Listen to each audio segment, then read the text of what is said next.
And that's good because it speaks of continuity. It's but then you mentioned that we have 6,000 projects. You made mention of 6,000. You were only able to mention 2, which is understandable. No. I just mentioned those that we discussed earlier. And this is my point. I'm trying to say that we shouldn't we have, some people are clamoring for, let's have maybe like a portal that has the list of all the projects, so that elite citizens can follow up and ask questions. It's just normal as a human being. If I ask you to start mentioning now, you probably won't be able to mention more than at least, as a genius, 1,000. And I have 5,000 left. How do surprise us and go 5,000? But how? Because the only way is, let's set a record, maybe on the internet, because books are no more working. You can save it in the cloud. So anytime, 10 years away from now, you can go back to those projects and say, okay, click, done. Click, 200 million, done. What do you think about that? I think it's excellent, and as a matter of fact, every ministry and agencies of government have this already on their website. So if you go to communications technology website, I go there most of the time. You see ongoing projects, okay. You see list of contractors, you see how much it was awarded for. It's actually ongoing. So they should update that, because I try to visit those sites. How many sites? Oh, all of those sites, transportation, all those ministries. Some of them are not even updated. Okay, Still. That's another matter altogether. But certainly, these are not secret contracts. They are ongoing. They're all in the budget, so you can see them. What we want to do is to ensure that we don't start new projects, but complete those ongoing projects. We start new projects if we must start them. There's nothing saying that we cannot, but the president's position is that we shouldn't unless we have to, until we finish the ongoing projects. What percentage of the budget is this government seeking to have implemented at the end of the budget year? Well, it's not. It would be unfair for me to even put a figure on an ongoing exercise. You can estimate, can't you? No, I can estimate, but what I can say to you is that we've never had 100% budget implementation anywhere in the world.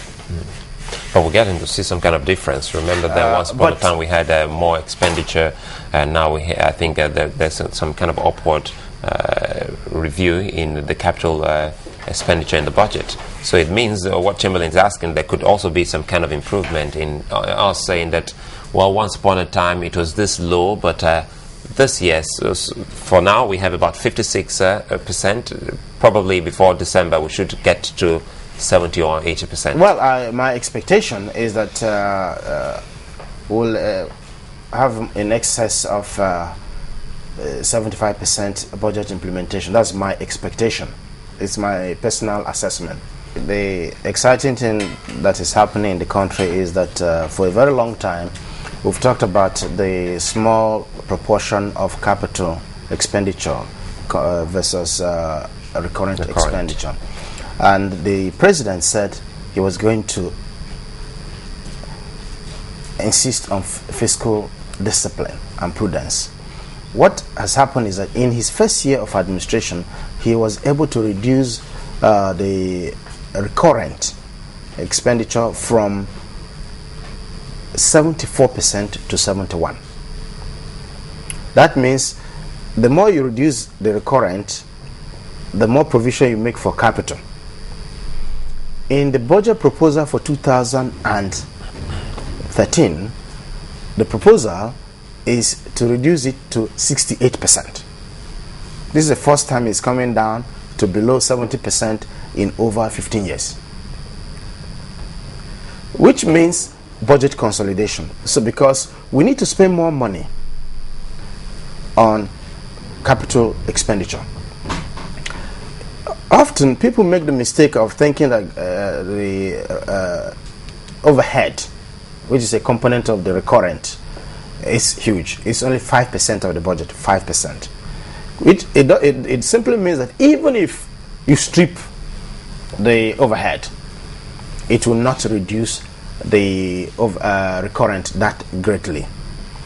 The reason is that the bulk of the recurrent expenditure is on salaries and staff emolument. That is where the difficulty is. But of course, plans are in place by Mr. President to clean up our wage bill. You've heard of incidents of ghost workers, so it needs to be cleaned up, because people can't just be sacked because you want to reduce the wage bill. You have to go through the process of biometrics to clean up the ghost workers and enhance the capital spend. Secondly, we have had the Steve Orosanya committee that has proposed a number of consolidations and mergers and streamlining of MDAs.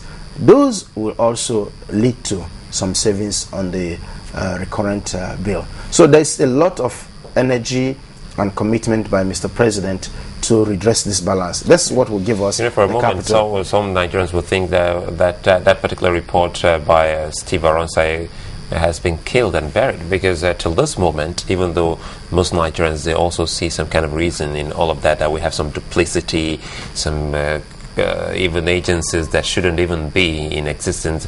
We haven't seen anything from the government in that regard.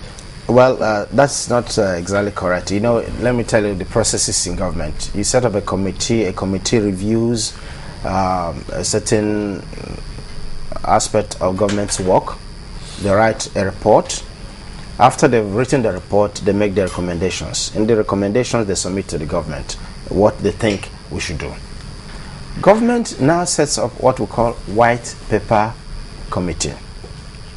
In the white paper committee, government will review the recommendations line by line, recommendation by recommendation, to decide whether they agree or they don't agree.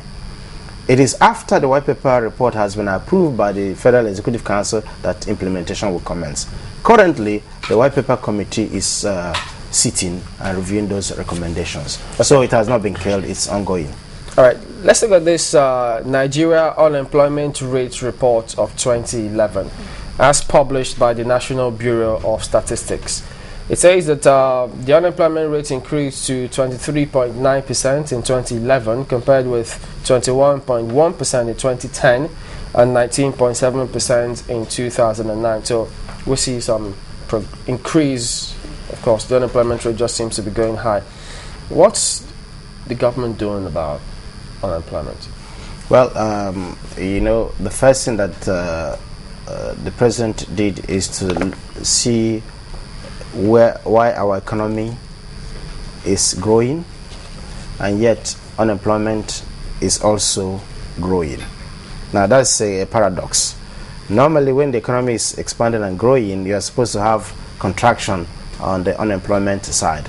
So it raises a number of fundamental economic questions about the nature of our growth and performance.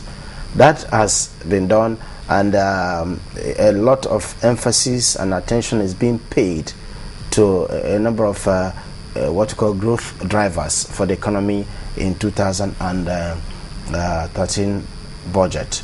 One of those areas is agriculture. Agriculture, about 70% of our workforce are employed in the agricultural sector. It's an area, but we have a new minister, a very energetic guy who is committed to transforming the agriculture in this country by moving away from agriculture from occupation, rural occupation, into serious business across the whole value chain, from production to processing to marketing and distribution and export. So that is a whole value chain that we are looking at, creating jobs. There is also a number of government initiatives such as You Win. The government is also involved in community what we call youth empowerment schemes.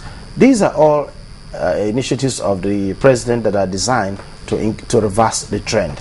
But of course, these things don't take overnight. We will see these things begin to come to fruition